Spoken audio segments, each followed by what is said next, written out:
மே 1 பிற்பகல் 1:30 மணிக்கு வசந்த் தன்கோ வழங்கும் சிங்கப்பூர் சலூன் புத்தம் புதிய திரைப்படம்.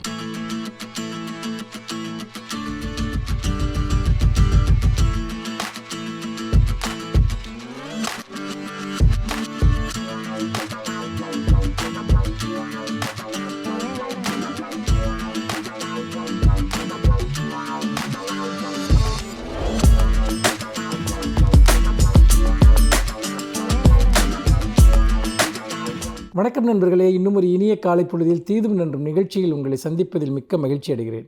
இது கலைஞரனுடைய நூற்றாண்டு, கலைஞரனுடைய வாழ்வையும் வரலாற்றையும் பேசுகிற இந்த நிகழ்ச்சியில் நாம் கலைஞரனுடைய 2006 முதல் 2011 வரையிலான அந்த ஆட்சி காலத்தில் செய்யப்பட்ட பல்வேறு சீர்திருத்தங்கள், மாற்றங்கள் பற்றி பேசிக்கொண்டிருக்கிறோம்.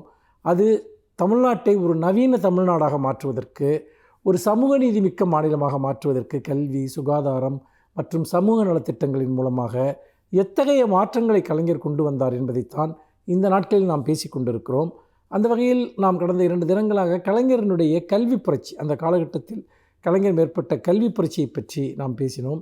அதன் தொடர்ச்சியாக நாம் அந்த சமச்சீர் கல்வியின் விளைவாக அரசு பள்ளிகளில் படித்த மாணவர்களுடைய தேர்ச்சி விகிதம் பெருமளவு அதிகரித்தது.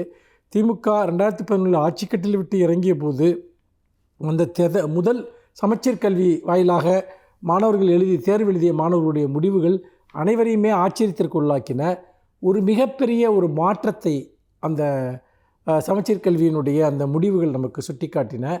அதனுடைய ஒரு தொடர்ச்சியாக நாம் பார்க்க வேண்டியது, அந்த ஒரு தமிழ் வழியில் படித்த மாணவர்களுக்கு கிட்டத்தட்ட 50 லட்சம் மாணவர்களுக்கு, அது உதவி பெறும் கல்லூரிகள் அல்லது அரசு கல்லூரிகள் படிக்கிற 50 லட்சம் மாணவர்களுடைய சிறப்பு கட்டணங்களையும் தேர்வு கட்டணங்களையும் கலைஞர் ரத்து செய்கிறார்.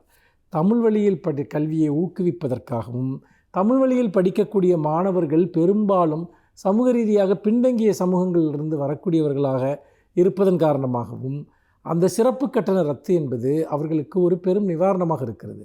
அதே போல் பெண் கல்விக்கு கலைஞரிடத்தை அளித்த முக்கியத்துவத்திற்கு ஏராளமான உதாரணங்களை நாம் சொல்லலாம்.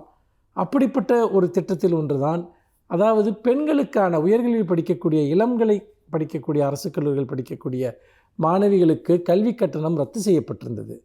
அதை கலைஞர் முதுகலை படிக்கக்கூடிய மாணவிகளுக்கும் விரிவுபடுத்துகிறார். அதோடு மட்டுமல்லாமல் படிப்பை இடையில் நிறுத்தியவர்களுக்கு அவர்களுக்கு ஒரு மாதம் 1000 ரூபாய் உதவித்தொகையுடன் சிறப்பு தொழில் பயிற்சி அளிப்பதற்கான ஒரு திட்டமும் அப்பொழுது கொண்டு வரப்படுகிறது. கிட்டத்தட்ட 3 லட்சம் பேருக்கு மேல் அதில் அந்த காலகட்டத்தில் அந்த திட்டத்தின் கீழ் பயன்பெறுகிறார்கள்.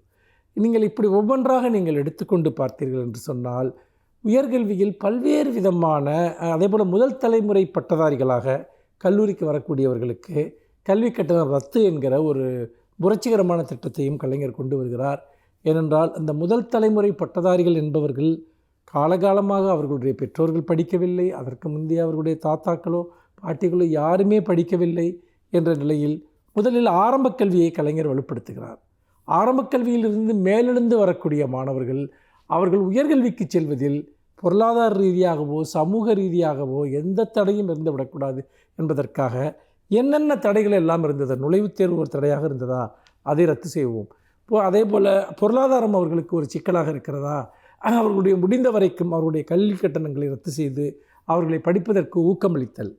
அதே போல் பஸ் இலவச பேருந்து பயணம் மாணவர்களுக்கு, பஸ் பாஸ், இப்படி என்னென்ன விஷயங்களை செய்ய முடியுமோ அது அனைத்தையுமே கலைஞர் செய்கிறார். தமிழ்நாட்டு இன்றைக்கு உயர்கல்வி சேர்க்கையில் 52% என்ற வீதத்தை பெற்று இந்தியாவிலேயே முதலிடத்தில் இருக்கிறது என்றால் அதற்கு கலைஞர் தான் முதன்மையான காரணமாக இருந்தார்.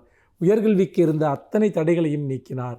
ஆரம்ப கல்வியை வலிமைப்படுத்தினார், சமச்சீர் கல்வியை கொண்டு வந்தார், நுழைவுத் தேர்வுகளை ரத்து செய்தார், புதிய பொறியியல் கல்லூரிகளை ஆரம்பித்தார், மாவட்டந்தோறும் மருத்துவக் கல்லூரி என்கிற ஒரு மிகப்பெரிய திட்டத்தின் கீழ் பல புதிய மருத்துவக் கல்லூரிகளை தொடங்குகிறார், பொறியியல் கல்லூரிகளை தொடங்குகிறார், கலைக்கல்லூரிகள் தொடங்கப்படுகின்றன. கல்வி சமச்சீராக கொண்டு வரப்பட்டது மட்டுமல்ல, கல்வி பரவலாக்கப்பட்டது, அனைவருக்கும் உரியதாக்கப்பட்டது. அப்படித்தான் கலைஞருடைய 2016 முதல் 2013 வரையிலான ஆட்சி காலத்தில் மாபெரும் கல்வி புரட்சி தமிழ்நாட்டில் நிகழ்ந்தது என்று நாம் பார்க்கிறோம். மீண்டும் இன்னும் ஒரு நிகழ்ச்சியில் இன்னும் கலைஞருடைய சாதனைகளை நாம் விரிவாக பார்ப்போம். நன்றி, வணக்கம்.